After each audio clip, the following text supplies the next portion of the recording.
the first day was 5,000 actually played. The second day was like 18,000. The third day was like 300,000 or something. And then the fourth day was 1 million players.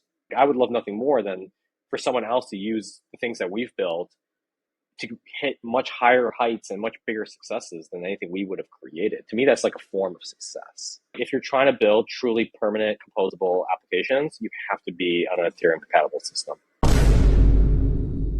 Welcome to Beneath the Layers by Offchain Labs. I'm your host, Hunter, and today we're speaking with Amitt Mahajan, co-founder and CEO at Proof of Play. We'll be talking about his time at Zynga as the co-creator of FarmVille, a game that had tens of millions of monthly active users at its peak. We'll run through different gaming-based companies that he founded, such as 𝗗𝗜𝗦𝗘𝗥 and 𝗗𝗜𝗦𝗘𝗥, and pick his brain, of course, about entrepreneurship, gaming, blockchain, and all the intersections between those. That being said, let's get into it. All right, we're going to talk about a lot of topics today, some surrounding entrepreneurship, gaming, crypto, but I think the best way to start, very basic question, are you a gamer? Do you play games? Yeah, uh, pretty much my entire life.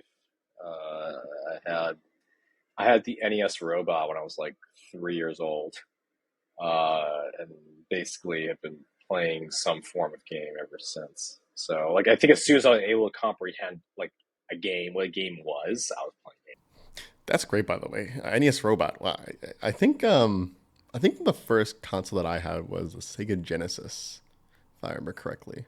Yeah, I mean, Sonic was like probably my favorite game growing up. Like, the original Sonic the Hedgehog was like a mind-blowing experience when I first saw it. I mean, going from like NES to like 8-bit to the 16-bit, and then seeing like what they were doing with like curves and physics, and like the graphics were like more vibrant, like the sound chip in the Genesis had this like really crunchy like sound. Yeah, it's like iconic piece of hardware for sure. All right, there's no way as a kid when you were playing games you were thinking about the crunches of the sound. Well, no, well, we were thinking. I mean, like, it was like at the time, like there was such massive leaps in graphical fidelity that, like, it was like noticeably a better looking game than anything that ever came before it, right? Or at least that I saw. Oh, totally, 100%. Now, I think for me, I want to say I remember playing the GameCube as like my favorite by far. I mean, that was college for me, and just like playing just endless amounts of Yeah. melee, Yes. right? And the sound those sticks make when you click, like that noise is like etched into my brain. It's just like it's such an iconic like era of gaming, that specific GameCube clicking noise, because people are like doing the smash attacks and all that good stuff. Yeah. Yeah. Okay, so you clearly played games a bunch as a kid. So at what point would you say you decided to take the next step? Like, at what point did you say, I want to turn this into like, my job? Mm. So I started programming when I was 9. Oh, wow. Um, my mom was taking computer programming classes at a local college, and having me like type up her homework, Okay, cool. just because I was a faster typer than her at the time. And I just like realized that like I was like learning how to like program by just like replicating this stuff she was having me type up. And so I started to build like really simple, at the time it was just like QBasic, like very simple like logic games. Things like, like answer this math question kind of thing. Um, and that soon evolved to trying to do like maps for like Doom. Oh, Um, nice. I spent some time on AOL back then building like more like hack programs. It's funny because there's actually like I think Zuck was in that scene at one point too.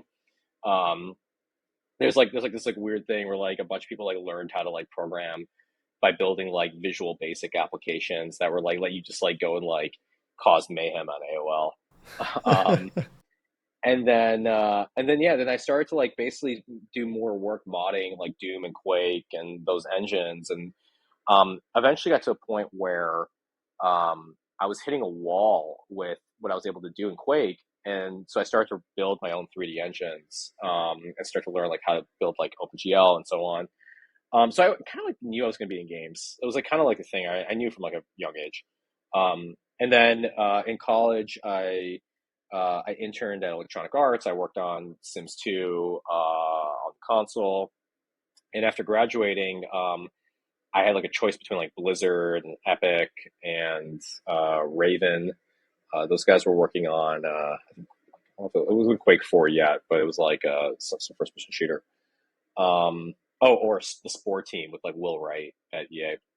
That would have been interesting too. I ended up going to Epic though, because like I've always been like, walking in, I was like, oh, this place is different. Like every single person I talked to was like insanely smart. The stuff they were doing with 3D graphics and technology, and at this time this was Unreal Engine 3, and like the stuff they were doing, they're working on Gears of War, and like I Oh saw my Gears God. and I was like, whoa, this is way better than anything that's ever come before it. It was like 60 people. Everyone was like a genius. I was like, I have to work here.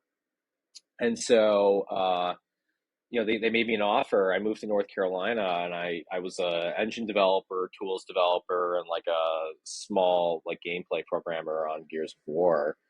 And I worked on like the UI and stuff there. But like I got a chance to work with like Cliff Bleszinski and Tim Sweeney, and just like these really just legends of industry on like a super iconic product.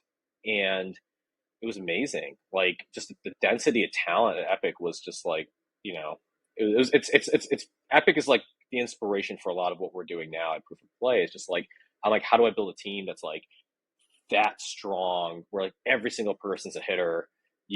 Like we're working on products that are pushing the bar, and like in our case in the blockchain, but in their case it was graphics, 100%. and just like constantly pushing the bar forward. And it was really, really, really cool. Really amazing opportunity to work there. That's literally insane. Like it's so funny that you say that because like whenever I think back to like a game that, I enjoyed like quite a bit and like even like visually, like the game that strikes me the most, it's Gears of War, like by far. I mean, I played it on the Xbox too, and Lord knows that graphics back in the day were not the same as graphics today, but even just, I played so many games today and like nothing for some reason compares to like the visual like intensity that Gears of War had. It kind of reminds me of, kind of like when Avatar first came out, right? People were just amazed by like how that looked. That's insane. Yeah, and Epic was interesting too, because like it was like people you wouldn't expect, right? Like their lead renderer is this guy Andrew Scheidecker, the kind of lead like rendering engine guy, and he was young. He was hired when he was like 18 or something. He was like pretty young, and was like literally writing like the most dope shit. Sorry, I don't want to No, spoil go this, for it. but like the most like the dopest stuff. He was creating like the dopest stuff, and like it just goes to show you that like talent just comes in any form. And kudos to Mike Capps, who was running the studio at the time, and Tim Sweeney for like finding these like. And, I was young. I had like no experience really. I was right out of college, and giving people a shot. Was really it was really a special place. Um, and so like it was cool because like at the time too I didn't realize it. So like one of the things is like my early career was a lot of just like stumbling into success, right? Like I was happened to be at Epic during Gears of War. I went to E3. It was Game of the Year. I'm like, I guess this is how it Yep, is. spoils. You just work on something. Yeah, you just work on something, and then like even with FarmVille when we launched it just ended up this massive, huge success. And like at the time I was like, oh, it's easy, without seeing all of the work that these guys like that Mark Pincus did at Zynga, that Tim Sweeney did to like get the companies to the point to prepare them for that moment when all the factors of success kind of could happen, that they like the stew was ready, it was like ready to go. And it took, Epic was, at that point, was a 20-year-old company. Like he started in the Oh 80s or wow. something. It was around then. And so it's really crazy. It's like people are like, oh, Epic's a Fortnite Right, overnight right. success. No, like Tim's been grinding for forever. And he's such an inspirational entrepreneur, and just the way he's reinvented the company and so on. So it's really, really cool to be there. But then like after 2 years there, I ended up, I came to a realization that like, hey, like these guys, AAA games is it's a big thing. Like I'm going to have to, it's like a director waiting for his chance to, be able to create a movie at Pixar. You got to put 20 years in, and then maybe you'll be able to lead up something. So I was like, well, like I don't want to just kind of put the time in and have someone else give me the opportunity. I'd rather see something on my own. So I left and I started a company with some friends from college, and we built a social it wasn't social gaming at the time, but it was like a social application company.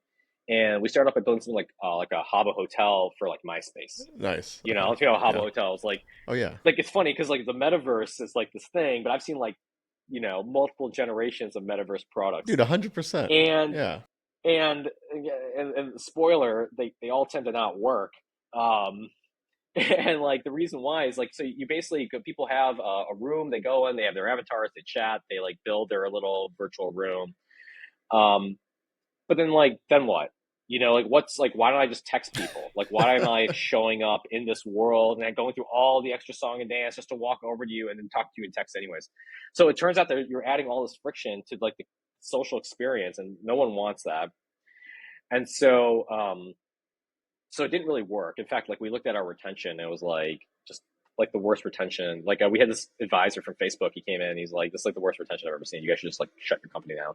Oh my god. And so we like, yeah, it was bad. It was like real talk, but it was like also just like, all right. like, so we ended up looking around, and Zynga was doing pretty well in social games. There were some other companies that were kind of making social games work. We're like, well, we had this like Flash based game engine that I had built that was like kind of like, it was structured to be like Unreal, which is like easy to build games on top of. It was kind of like, portable. Like, what if we took this thing and we just like build a social game on top of it, right? So like, let's go look at the top 5 games that are out there. There was like a farm game, there was Mafia Wars, there was a cafe game, and we're like, okay, like let's do the farm game.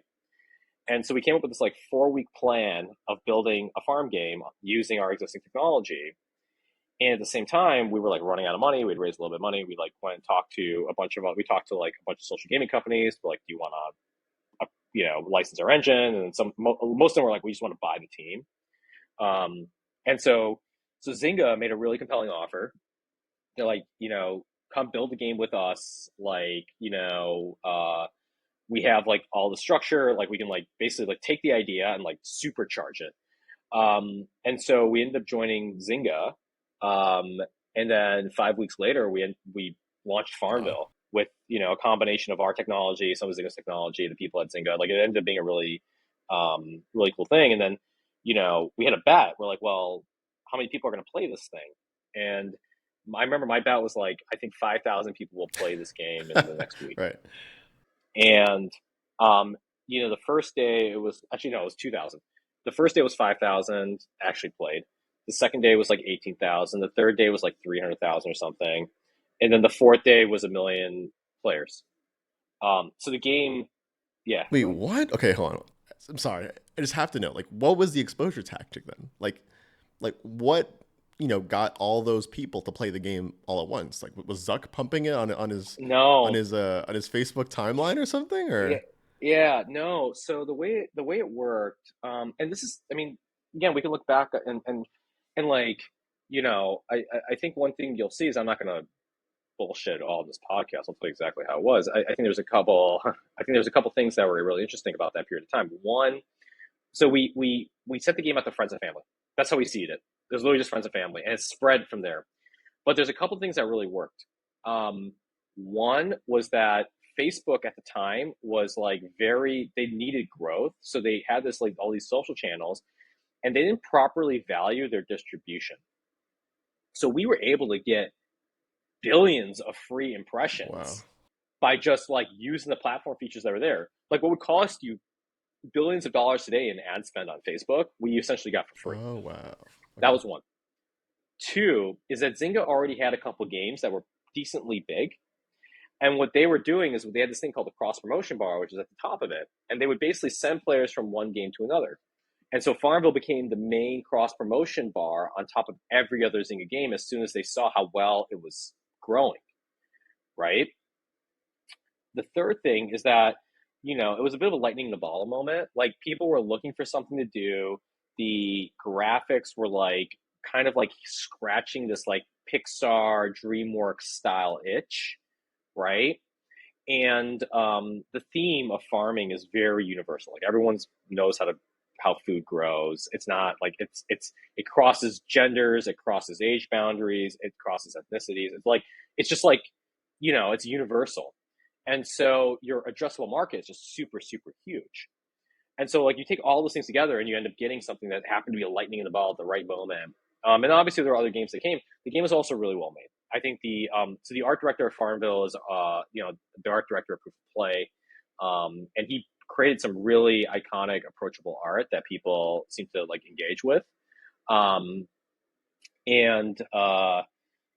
and like, the game was like fast, it worked. Like, the other thing is that we happened to be using, and this is kind of interesting because it's a technology choice, right? Like, Zynga's data centers, this is a really cool story. Zynga's data centers at the time could not hold another game. Like, they were already at their like limit in terms of servicing the other games. And so it would have been like a few month wait for us to be able for them to provision servers to allow FarmVille to then become part of the Zynga data center system. So they're like, well, you can take a risk. You can go use AWS, but no one uses AWS because it's like a new thing. So we're like, well, okay, let's try using this like cloud scaling thing. And there's like some auto scaling stuff and so on. And that allows us to launch the game immediately. It also allows us to scale the game because the game would not have scaled if it wasn't for the fact that we were on AWS. And there was a point where we were like, it was like us and Netflix were like the top two applications on AWS. It was like something of that nature.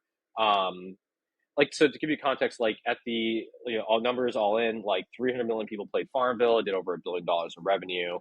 And it was just like this huge success. And then what I did with Zynga was I kind of took the FarmVille engine. I created something called Exampleville, which then became the basis of Cityville, Frontierville, Fishville. Like, it basically became the base for all of Zynga's games on Facebook at the time. Right. And it was really fun. And I was there like 2.5 years, and that was Zynga. I learned a lot too. I mean, incredible. Mark Pincus, just incredible, business mind. It taught me I basically got my MBA at Zynga. Oh, wow. So, yeah. Okay. It sounds like from the jump, the popularity of the game was through the roof anyways, right? And it sounds like you mentioned that you kind of worked in the game for roughly 2.5 years. Yeah. Like, at what point, on your time working in the game, like, at what point did you step back and say, like, oh my God, this is insane?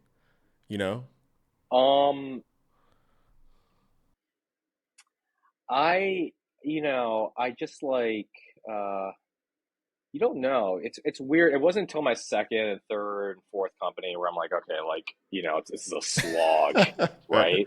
Before you end up realizing like, oh my, okay, so that was really unique. Again, if like all it's like, it's like, if someone's like a trust fund kid, right? Or something. Like, you just like, you have no concept of what it's like to grind, right? Like, you've just always been given, like, so like there was a bit of that between Epic and Zynga, just being like, oh, like, I just put in the effort and things just turn out, but it's not always true. Okay, no, that's fine. That's actually a pretty good take. Okay, so then in that case, at what point did you, hit the point where you said, oh wow, this, whatever I'm working on now is actually going to take work? Yeah. So at Zynga, like I went and helped start the Japan office. I lived in Tokyo for like almost a year. The CTO of that entire thing, which was fun. I really learned a lot in Japan in terms of like culture and product and Kaizen and like all of these things that kind of like drive my kind of personal like life philosophy today. But like, it wasn't, my second company was like a growth company. It was a mobile, and it ended up being this like really, I tried to take what we were doing at Zynga with like analytics, and I was like, let me see if I can build tools for like every other company to do this.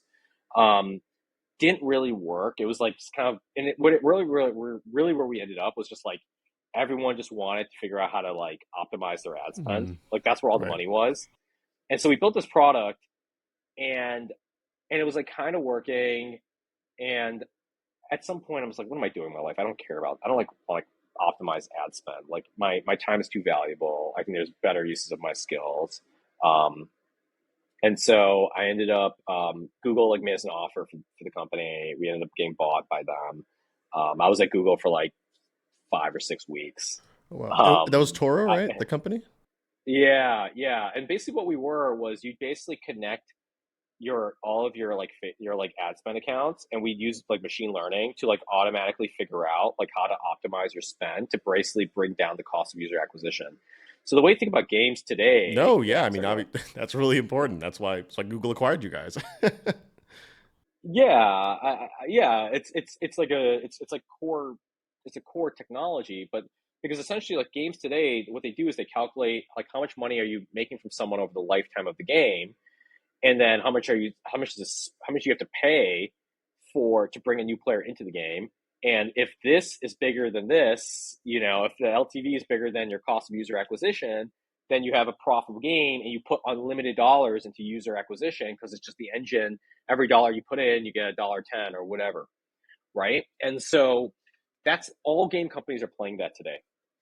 And one of the things that's interesting with blockchain is the fact that like it potentially breaks that model, right? Like it breaks physics. It's like the you know room temperature superconductor. Like we've never seen this Right, right, before, right? And so like I was like in that world for a bit, but ultimately I just decided I didn't care. right. Like VR was starting to take off, crypto was starting to take off. I'm like, there's more.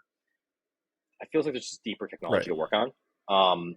And so I sold that company. I was at Google for a little bit. I bounced. I started. Okay, I Yeah, go have ahead. to ask before we get any further. Like, what was that process like? Like, did Google find you? Did you reach out to them? Like, how does one get acquired by Google? No, so actually, at the time, Chris Dixon, who I think people know in the space of you know in blockchain land. He was like a small investor in us before as an angel investor, and he was really good. Chris's like superpowers, like like at the time at least, was investing in or like helping companies figure out like how to like parlay themselves. And so he introduced me to a bunch of corp dev teams, and like we basically like kind of like figured it out from there. And we had a few different offers, and Google ended up being the one that made the most sense. Um, yeah, no, it was a really huge value add from like an angel investor at Wow. the time.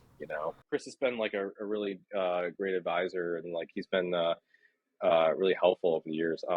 But basically, we I sold the company to Google, and then left, and then started this thing called Fig, which was like a crowdfunding platform for games. So as I was figuring out what to do, I met one of the guys from Double Fine. Double Fine is Tim Schafer, like Oh yeah, Double Fine, Brutal Legend. Bro- Yep, yep. yeah, Brutal Legend, Broken Age, Psychonauts. His COO was starting this thing called Fig. And what he wanted to do was basically do, like, at the time, there were some rules that changed around you could raise money. And he's like, we should do like financing for games, and people get like a cut of the game's future revenue. Um, and so we started this thing. It looked like kind of like Kickstarter, but actually you were like getting investment shares in the game's profits, margins, and like we did a bunch of stuff there. I was there for a bit. That company eventually got acquired by Republic, but like I think it raised, I don't know the numbers, but it was like tens of millions of dollars for like raising the platform. So it ended up being like pretty decently successful from like a pure just like dollars raised perspective. Psychonauts 2 was funded on there, and a few other games. Um, and then yeah, and then like I was really getting into VR, so I started this venture fund, uh, a seed stage venture fund focusing on VR and AR, and I invested about 50 companies out of that. So I was doing metaverse stuff. I've looked at like tons of metaverse companies, simulation companies, training, computer vision, just all sorts of stuff in that space. VR is a very hard market. The Apple headset was always 6 months away. Oh It yeah. finally got announced this year. Um, but like as I was like kind of going deeper and deeper into VR, I started to kind of like understand crypto more. I was in Bitcoin in 2013. I missed the Ethereum ICO, but I was messing around with Ethereum shortly after. Um, and just like the idea of like decentralized programmable products was always super compelling.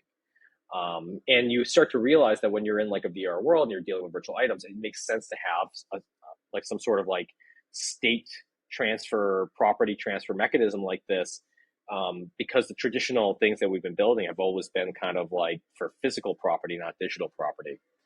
And I was playing World of Warcraft, and I saw what people were doing with their accounts, where people were buying and selling Warcraft gold. To me, it was always like, of course, this is Right. going to happen. So I ran the VR fund for a while.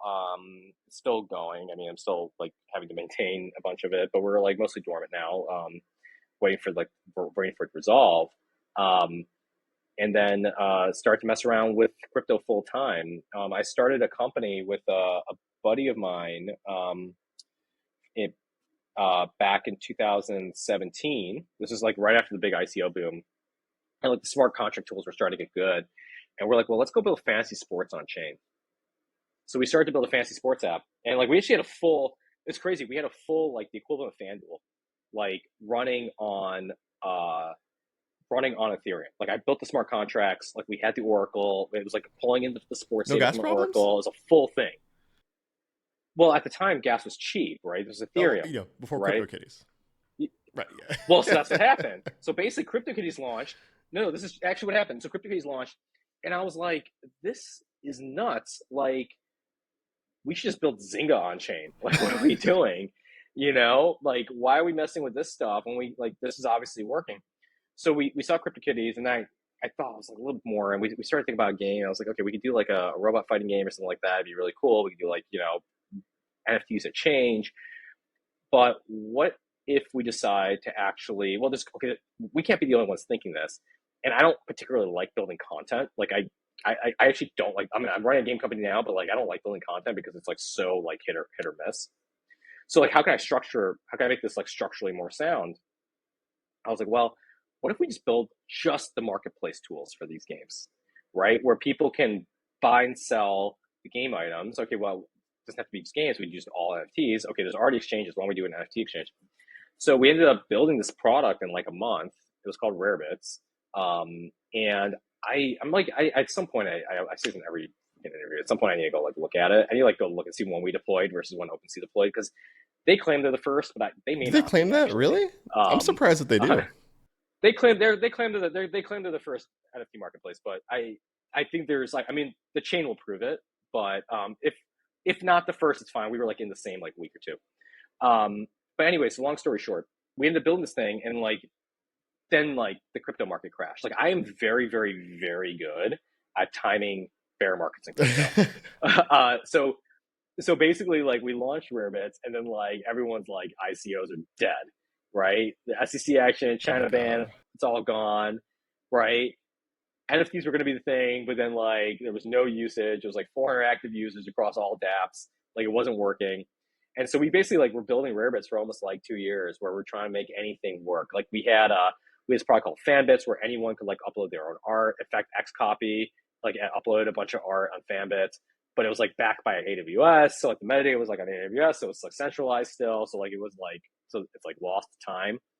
And like, so there's like all these things that we were building. We're like, okay, well, should we try to do like tokenized wine? Like, let's go to like the wine reserves, and we'll tokenize all the wine. Like we'll have an exchange, people can exchange wine, they can redeem it, which by the way, is still a good idea. Someone should go do it. That's a great idea, actually. Right? Like, yeah, people are trading wine anyways. Right. Like, why not? I mean, we had like, we exhausted most of the NFT business models that exist today. Like, let's go do it with trading cards. Let's do it with physical comic books. Let's go to comic book grading agencies and like get them to like actually issue NFTs in exchange with when they grade something, and then they can custody the comic book for you. You don't have to even mail it back. And then you as a collector can buy and sell these things digitally on their site. They get a cut, you get a cut, everyone's happy. Right. So we tried, nothing. And it wasn't, in 2020, I was starting to get burned out. At the start of 2020, I was like, I need to go do something else. So I took some time off. And then 6 months later, the entire thing blew up. And so timing is everything, and Alex and Devin have done an incredible job building OpenSea, and like really capturing that opportunity. But there was a bunch of other companies then too, like Super Rare was around back then, Bitski, I think Rarible. Rarible kind of was a Nifty Gateway. Nifty Gateway by Gemini. I remember when Nifty Gateway started. It wasn't by Gemini. They got acquired. I remember when they started too, they were doing credit card payments. And there was a huge thing around them using like Stripe for credit card payments. I'm like, these guys are going to get shut down because we also were doing credit card payments. In the beginning, you could do that, stuff to try to. Yeah, but it was like so under the radar that wasn't there. But yeah, so like, and then obviously, Beeple like cracked the market, and the secret that it turns out the magic formula was art plus physical. Right. And that was the combination of things that got people to understand the point of an NFT. And it was dope. And so then, I took some time off and I traveled a bit with my wife. We had like a long honeymoon. And then I got back to the US at the start of 2021, started this company. Okay. So then this was essentially like your first foray that didn't necessarily end in like 100% complete success, right? Yeah. Yeah, and truthfully, I mean, like, look, like, let's keep it real here. Like, I was burned out. I was high anxiety. We were like fighting for scraps of market share with, the other marketplace companies. I saw from early point, I was like, this is going to be a race to the bottom in terms of fees. Like, that was pretty obvious that was going to happen. There's no moat, right? I mean, the moat ends up being like, if your order book is closed, you can basically like, you can basically have monopoly on the closed order book. And as soon as we went to start to off-chain order books, which you kind of had to, like the first versions of these marketplaces were all like on-chain bidding, which is super expensive. You're paying money to like place a bid, cancel a bid, and all this stuff. It's like nuts. So then basically once we moved to off-chain order books, it kind of made sense because now like it's basically gasless to create this thing, but that's like now proprietary metadata that's on top of the public blockchain metadata, right? So as soon as one company had that, you effectively have a monopoly on the market because you have all the buyers and sellers, and they're all going to go to the place that has the most liquidity, which is going to be the place with the deepest order book, right? And so basically, as I saw that playing out, I was like, okay, we're like, if we're not winning this market, like we're losing this market. So I was playing a very zero-sum game.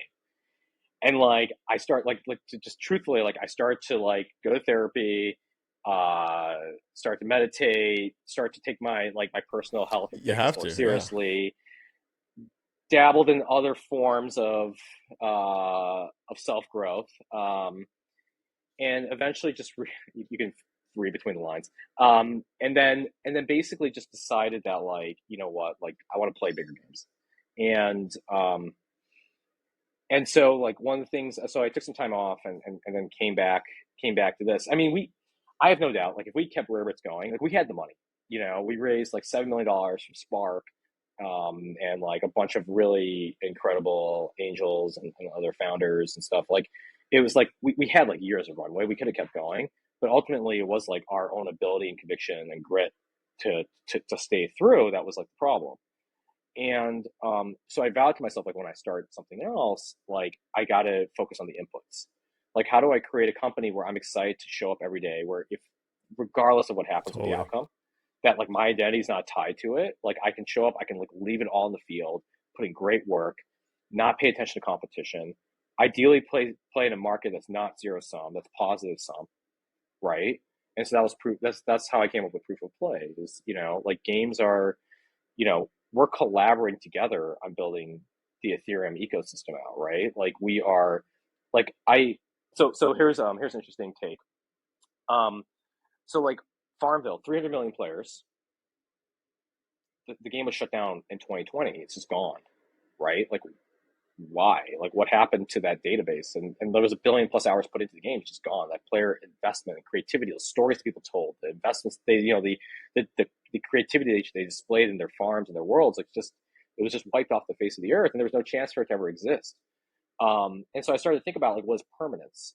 So when I was on a honeymoon with my wife, she was taking videos for our kids that hadn't yet been born. And she's like, oh, I'm going to record this thing. It's going to be like a time capsule for our family. I'm like, where are you putting this? She's like, oh, on Dropbox. I'm like, you realize that Dropbox is I'm sure it's a great company, but standing the set of 50 plus years from now, is it still going to exist? Right? It's going to get bought by a PE firm someday. They're going to cut costs. If you haven't logged in a while, we're going to delete all your data. Maybe someone forgets the password. It's not truly permanent. And so I'm like, well, how would you actually create something that's truly permanent? And it's, maybe you put it on a bunch of USB sticks and send it all over the world. Okay. Or you put it on chain, right? I put a piece of data on the Ethereum blockchain. It's replicated across 100,000 nodes. There's a financial incentive to keep those nodes going. So when you start to think of it in that way, you're like, is there anything more permanent than the blockchain? Right? Even something like titanium or whatever, these things get lost. There's an earthquake, it gets buried, the vault gets buried, you can't get to the vault anymore. It's gone. So replication and digital replication is actually the most permanent form of data and information storage we have. So one way to think about the Ethereum blockchain is that it's actually a time capsule, right? It's a shared time capsule that all of us are contributing to. So we look at something like a CryptoPunk, and you're like, why is this thing worth anything? Well, because it's the first form of digital, it's like caveman art, right? It's the digital caveman art, and it has the highest chance of surviving versus any other form of art we've ever created. Totally. And so when you think about it from that perspective, you end up realizing that when we put something on chain, we're actually truly leaving it for future generations. So with this company, I didn't want to just build a mobile gaming company and replace credit cards with NFTs. It's just payments with more steps. What the hell's the point? It's just not that interesting to me.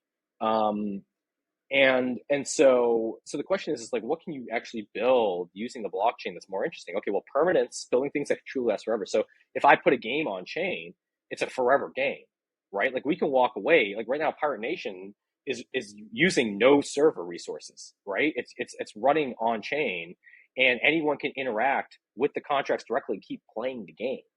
So the problem with most NFT games, and there's so little differentiation or nuance in these things, but the problem with most games today is that imagine I'm selling you a chess set, but all I'm doing is giving you the pieces. And I'm like, you own the game, but all you really own is the pieces. Right.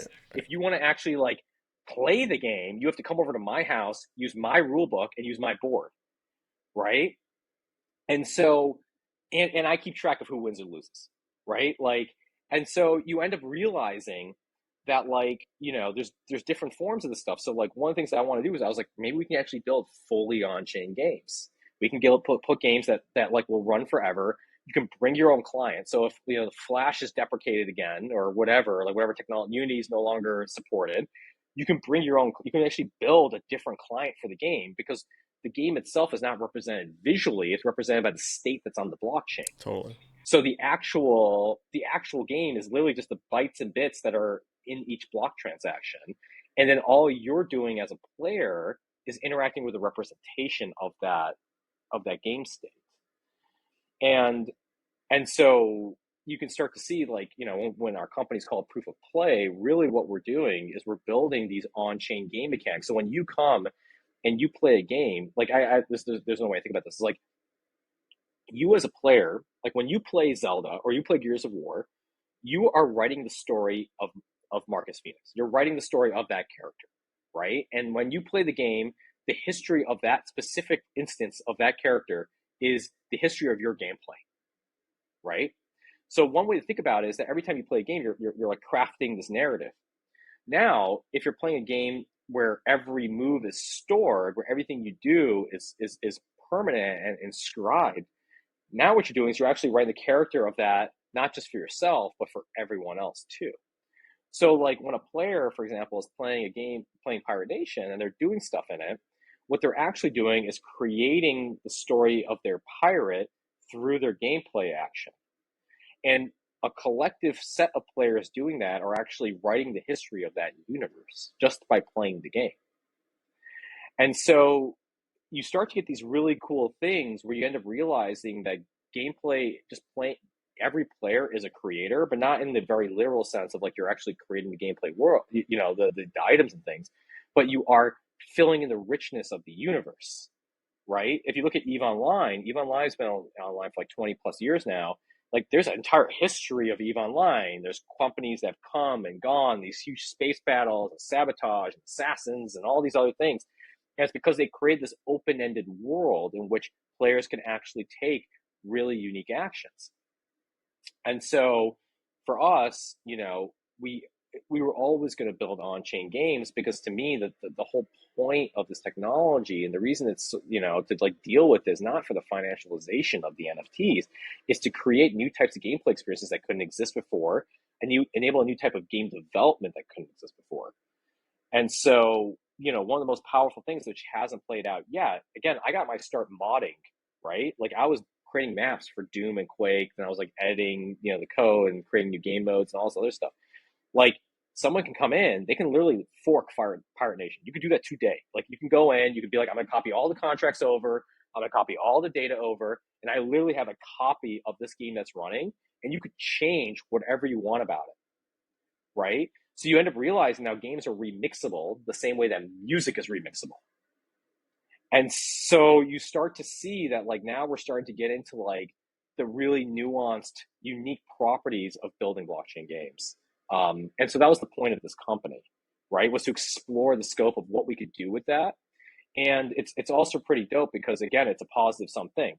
If I create a game, that's now something that someone else can use to create a mod or a new game completely off of it.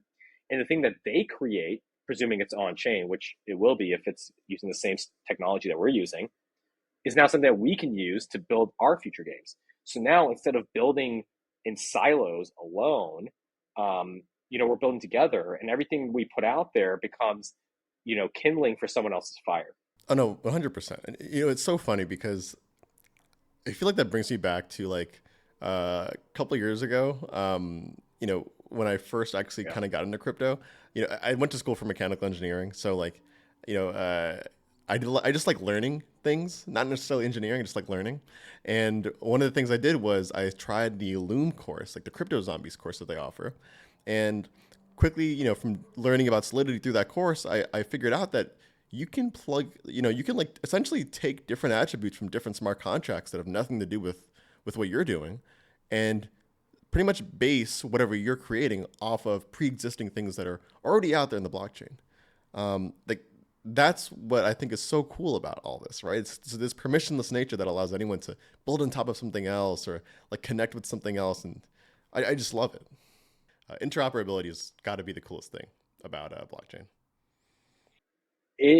I mean, it's interoperability and the word composability, right?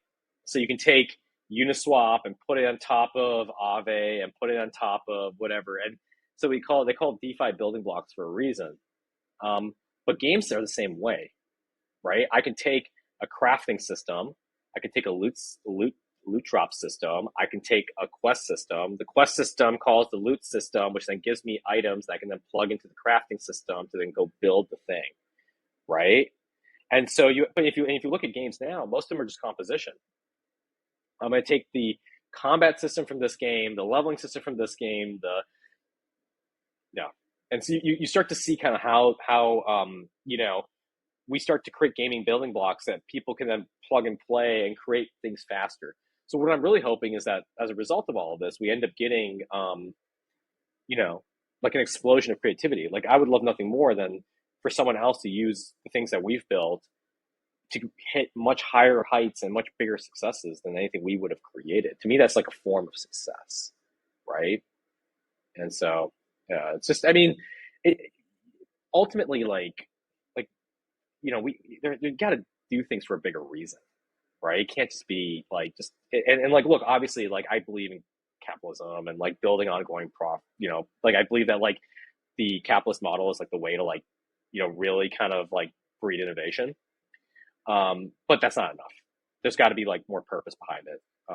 Okay, so when you started Proof of Play, it sounded like you guys, the team, already had the vision of making everything on chain like already a thing, like that was already ingrained in kind of your philosophy.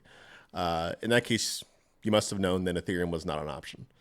In that Yeah, case, it was nowhere to work. knowing Ethereum wasn't an option, how did you guys go about, making, a choice Yeah. for which chain you were going to launch on? Yeah, I mean, so a couple things. One is we knew Ethereum was never going to work. It was obviously too expensive.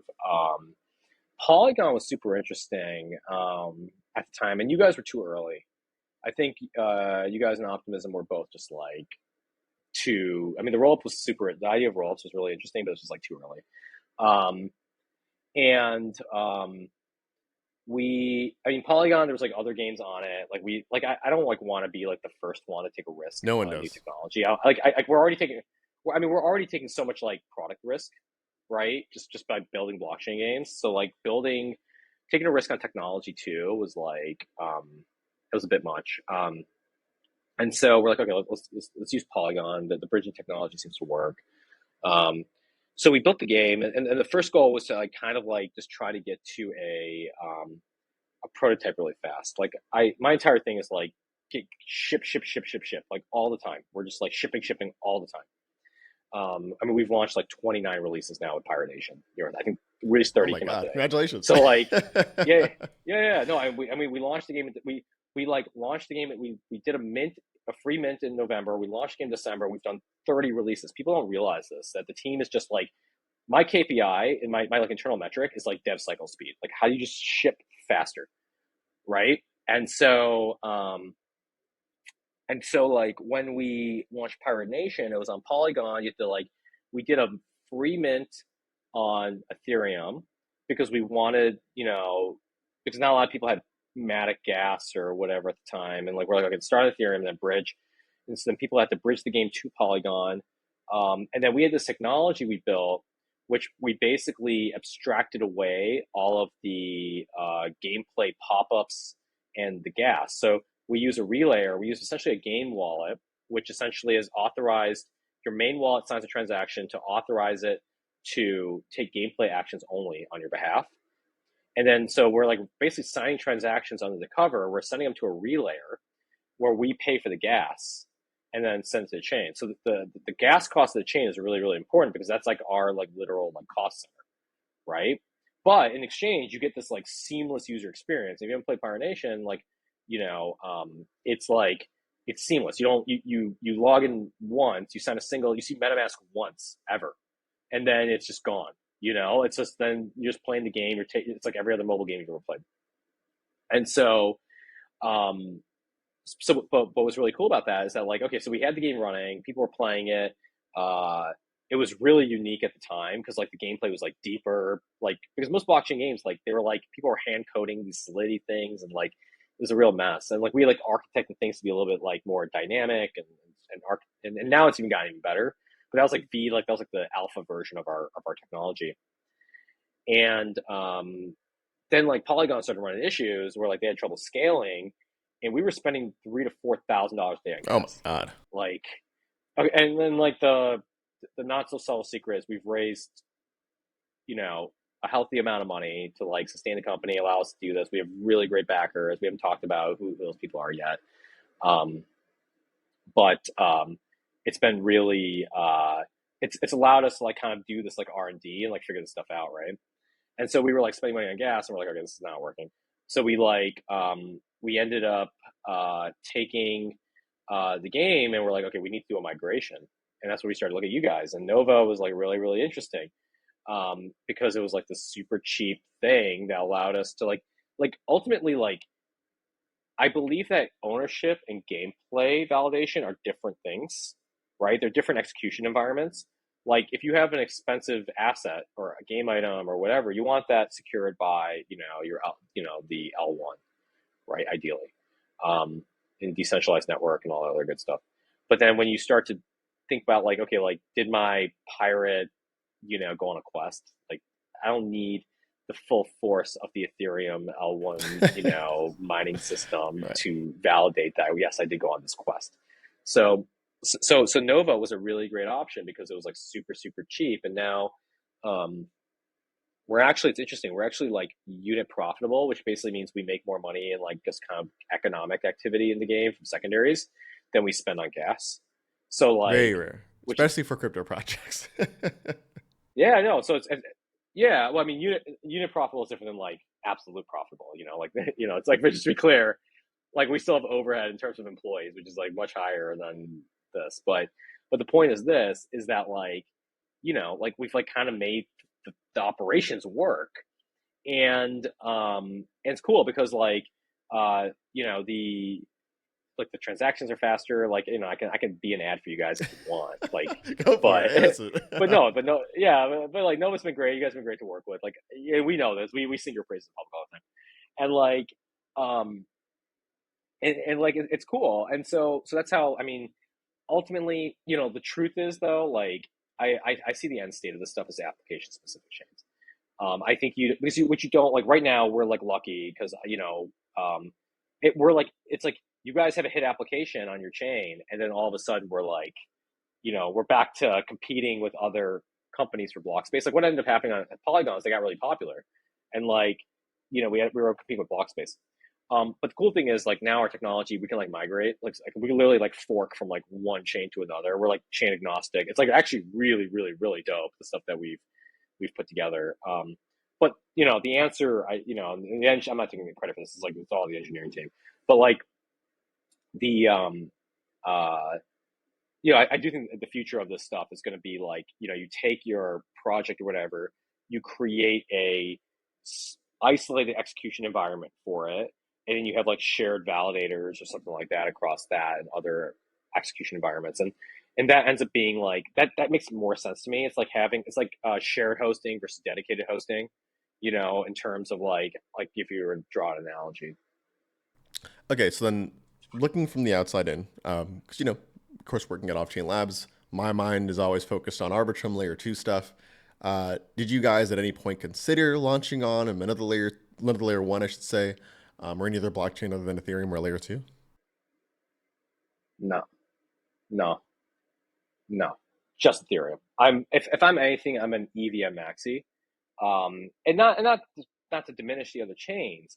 It's just that again, like think about what I said earlier about like the permanence, the composability, the interoperability, the humanity's time capsule. You have to. There's only one chain that provides that really. Like blockchain or Bitcoin may provide it, but like it doesn't have the programmability. So like to me, like if you're trying to build truly permanent composable applications, you have to be on an Ethereum compatible system. Okay, so moving on from crypto, uh, I'd love to ask you this: as someone who's founded multiple successful companies, products, etc., what advice would you have for maybe people who are just starting out, are interested in getting to entrepreneurship and like want to take the dive? Uh, there's no substitution for just doing it. So there's a really I went to this like meditation retreat recently, and they had a really good quote. It was like there's like three types of wisdom. There's like the wisdom where someone tells you something, right, and you kind of hear it. There's a wisdom where you like are able to internalize that and like reason about it and be like, oh, that makes sense. And then there's the wisdom that you've like lived, like you've like gone and experienced and you've like lived firsthand. Um, and I mean, people were telling me when I was at Zynga, like, hey, like, this is rare. This is a unique thing. Like, it's very hard to have a success of this nature. It wasn't until I went and like, lived that experience in my future companies that I realized how hard it was and how rare it was that we had what we had. It's like someone telling you the stove is hot versus touching it. Like, you know, you may not touch the stove because someone tells you it, but like if you touch the stove, you'll never forget that lesson. That's it's ingrained into your mind. And so with entrepreneurship, I just my take is if you even have a slight itch to go do it, you should probably just go do it. If you have like and like within reason, right? Like, I wouldn't like throw all of your life savings into it or whatever. I would like find or even better, like if you're like unsure about it, go join a small company. Like go join a startup like early. Like you basically get all of the lessons, but you have like less risk if they've raised money or whatever, and you get to at least see it. Um, And then like once you're in it, like persistence is like 90% of it. It really is. It's like, I mean, you need to like pick a good market. Like you pick a decent market, and then you're persistent. Like to me, that's like I've invested in like at this point like maybe 100 companies. I've invested in a lot of companies, and like I've kind of seen it play out, and almost always it's like people who are just like stubborn, that's just like stubborn, just like I'm just gonna keep doing this, but like have the like humility to be like, okay, let me adjust, let me question my presumptions, and so on, but stay in the ring, stay in the ring, and especially in crypto, like you got to stay in the ring. And you know what? For what it's worth, I think that's a really, really tough quality to find, in people, especially some in crypto. To be honest with you, like I feel like even just looking at social media nowadays, you see a lot of people glamorizing the lifestyle of like a quote unquote entrepreneur doing your own thing, like it's a stress free environment. When in reality, it's like it can't be anything That's like that. bullshit. That's a lie. No, dude, there's a reason depression's higher amongst entrepreneurs. There's a reason that people like they look older, they get out of shape. Like it's stressful. There's always something that comes up. Look, if you want a book, like I mean, there's like three books that like will give you like I think are like primers. One is like Zero to One, Peter Thiel. The second is The Hard Thing About Hard Things, Ben Horowitz, and the third one, which I really like, that I think like follows my philosophy, is Essentialism, Okay. which is do less, do less. I tell my team this all the time: do less, better, right? Right. Like And so optimize. like no, focus, focus. Like it's so easy to try to do too much instead of being like, let me just do the one, like figure out what really matters and just do that one thing. Oh man, it's funny. Like, before coming to Offchain Labs, I spent like 9 to 10 months creating content on YouTube, and something about just like getting in there, grinding, figuring things out, and like just doing things on my own was just something so fun about it. Now, of course, then moving on to Offchain Labs to a 13-person team at the time, Yeah, again, it felt like kind of the same thing, but at this time I had people around yeah, me, and we were just collectively like building something together. Uh, I love it. yeah. I really wonder if you had like, I mean, 10 months is a decent amount of time. Like, I'm curious how many hours you end up clocking. If you had like done like another 10 months, if you wouldn't have like had like a breakout success. Because like if for most creative endeavors, like even like I do some like I dabble in music, it's like a hobby, but like, you know, and having met like some pretty successful producers at this point, it's like, it turns out it's just like putting the reps in, right? Releasing music, just like sitting in the studio. And it's a solo activity. You're like literally, you see them on stage playing whatever, or you see the top, you see Mr. Beast doing like these really dope things. But then you're like, there's so much just like the grinding, No, totally. right? Repetition is definitely key. Yeah. Like there's no shortcut for 10,000 hours, I guess, That's another way of putting it. Okay, so as someone who obviously well versed in the gaming industry, uh, what would you say? Which technology would you say will be the most adopted within the gaming industry as a whole? AR, VR, AI, any of that stuff? I actually think AI. Yeah, I think AI. And I think from a content creation perspective, because it's so much more efficient, right? And even if you have real artists like in the loop, like you train the AI in your art style, and now you get, for every one piece you create, you get five variations. You get more choice as a creator on like exact look. So I think what you're going to get a lot of is like things that like game companies that are smaller that now have like all this AI backed stuff, and you're able to like really start to get like these more leverage. So I think AI, especially on the development side, it's already there. Like I would say like it's like kind of a no brainer for gaming. Also, if you think about it, like we have people on our team who have no artistic skills, or art background, no coding skills, and they're like basically creating game features, right? They're like, they're using the AI tools. They're really smart about it. And they're able to like essentially do, it's skill enablement too. So it's not just about acceleration of existing skills. It's about skill enablement for people who don't have it. You guys are doing that for Pirate Um, Nation right now? no, Pirate Nation is not really. It's not too much AI. I think we use it for like bits and places, like some copy or so on. We're doing this like voxel style, which is like really unique, and AI just can't replicate any of that stuff yet. Like, there's not really great like AI 3D image generation, And I think it'll be a while before it gets there because just like the nature of AI like output is like pretty hard to create optimized game assets that you can actually like put in game. So almost always you can use AI for like concept art and then like use an artist to like clean it up and then like actually get it ship shape. Okay, well, VR, AR. You mentioned earlier that you invested in those types of companies. Where do you think that's headed? Right. I feel like you mentioned the Apple headset earlier, $3,500 for like a little remote thing on your head. Yeah, where's that going? Yeah. So so one of the best investments we made, I was the first check into this company called Sandbox VR, and it's location based VR, and it's absolutely murdering it. These guys are just killing it. It's like their locations are like sold out, and what it is you go there. It's like new Chuck E. Cheese. You go there with like a bunch of friends, and they put you in the holodeck, and you can load up whatever game you want. They have like I forgot they have like a Squid Games one. I think they have some other licensed property like Ghostbusters or something. And you like go in there, or Star Trek. You like go in there, and they like basically load you up in the holodeck, and you have this like hour long experience or whatever long with your friends, and you're like in this virtual space together, like shooting aliens or solving puzzles or whatever it may be, and just ends up being this like really cool like social thing. So they've kind of cracked it, right? On the gaming side, I think that's the best application I've seen. Obviously, people are using. I think VR for fitness is really powerful too. You don't realize you're working out as hard as you are. Beat Saber is being used for fitness, and it's actually a pretty good workout. And because you're in the game, you don't even realize you're working out, so you end up working out a lot harder than you normally would.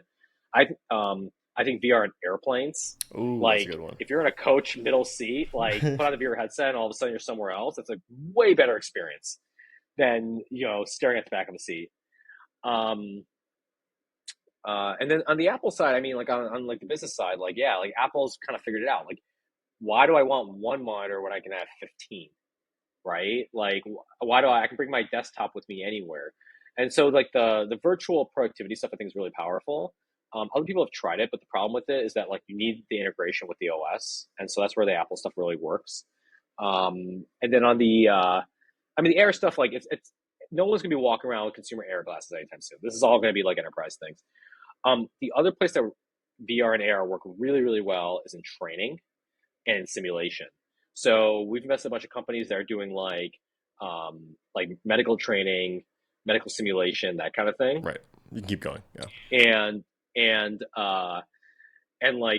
there's another one which is like you put on VR, you put on AR goggles, you can like look at a piece of machinery, and it'll tell you how to repair that machinery using computer vision. So you don't even have to know. You just follow you're like the hands for the computer. If Oh that my makes God. sense. And so you can see how you can like basically train technicians or whatever using AR. So like these applications, they justify the high price.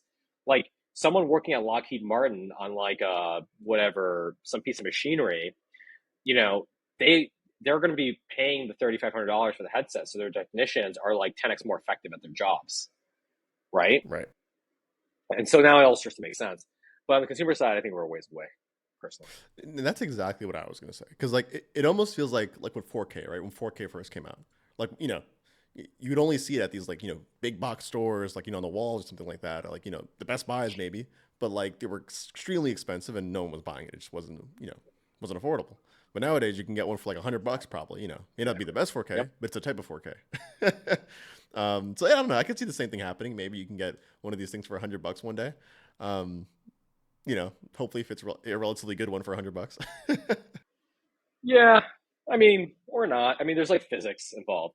I think that's the other thing to consider is like the reason this stuff's so hard is like it's like just expensive to have like a battery pack that's like dense enough. It has like this like no one else could have made the Air glass the Apple glasses. Like if you think about all of it, like the ability to like dissipate heat, to create new chips, all of it, it's clearly a new high watermark for this technology.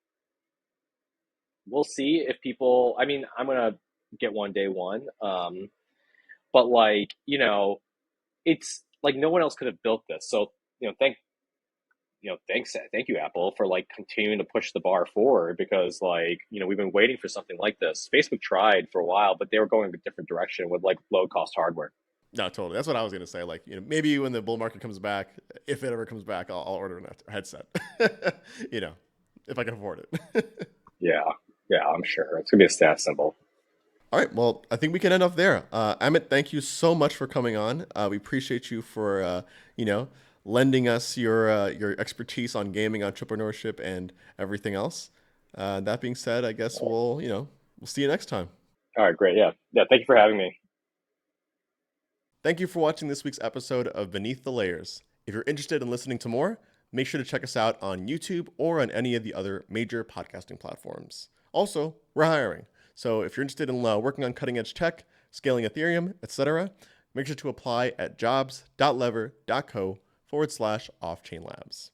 Additionally, a disclaimer: nothing in this podcast should be taken or understood as financial advice of any kind, and all opinions expressed by the host, myself, or the guests are solely their opinions, my opinions, and do not reflect the opinions of Offchain Labs as a company.